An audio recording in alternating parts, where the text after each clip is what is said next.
গুগলে যদি কখনো সার্চ করেন ফুটবল ম্যাজিশিয়ান কিংবা ফুটবল জাদুকর, তবে যার নাম আসবে তিনি আব্দুস সামাদ, একজন বাঙালি ফুটবলার যাকে এই নাম দিয়েছিল ইংলিশ মিডিয়া। যারা সহজে অন্যের প্রশংসা করতে চান না তারাই কিনা করেছিল এরকম প্রশংসা।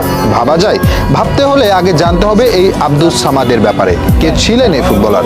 1885 সালে যার জন্ম, 1964 সালে মৃত্যু। তবে বিদায়ের আগে নিজেকে প্রতিষ্ঠা করে যান ফুটবল জাদুকর হিসেবে।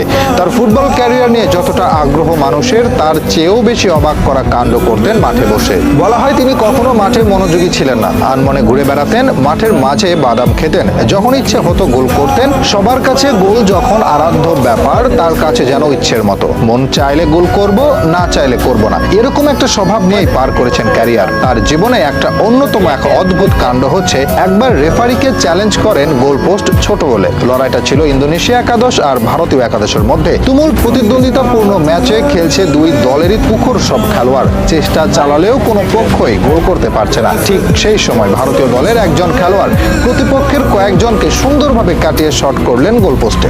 বল পোস্টে লাগলে রেফারিকে গিয়ে বললেন পোস্টের সাইজ ছোট, সেটা মেপে দেখতে। রেফারি ভাবেন মজা করছেন সামাদ, তবে তার জোড়াজুড়িতে পোস্ট মেপে দেখা যায় সত্যিই পোস্টের সাইজ ছিল ছোট। এরপর পোস্ট ঠিক করার পাশাপাশি তার শটকে ধরা হয় গোল হিসেবে। প্রচলিত ছিল মনে চাইলেই গোল করতে পারতেন তিনি, গোল ছিল তার ইচ্ছের ব্যাপার। একবার তৎকালীন ভারত খেলতে নামে চীনের বিপক্ষে, ইনজুরির জন্য বেঞ্চে রাখা হয় সামাদকে। তবে প্রথমার্ধেই 3-0 গোলে পিছিয়ে পড়ে ভারত। কোচের কাছে অনুরোধ করেন তাকে নামতে দিতে, যদিও ঝুঁকি নিতে চাননি কোচ। তিনি অনুরোধ করেন 15 মিনিটে 4 গোল করে উঠে যাবেন, এবং সত্যি 15 মিনিটে 4 গোল করেন এই ফুটবলার। অতীতে কলকাতা একাদশ ও ইংল্যান্ড একাদশ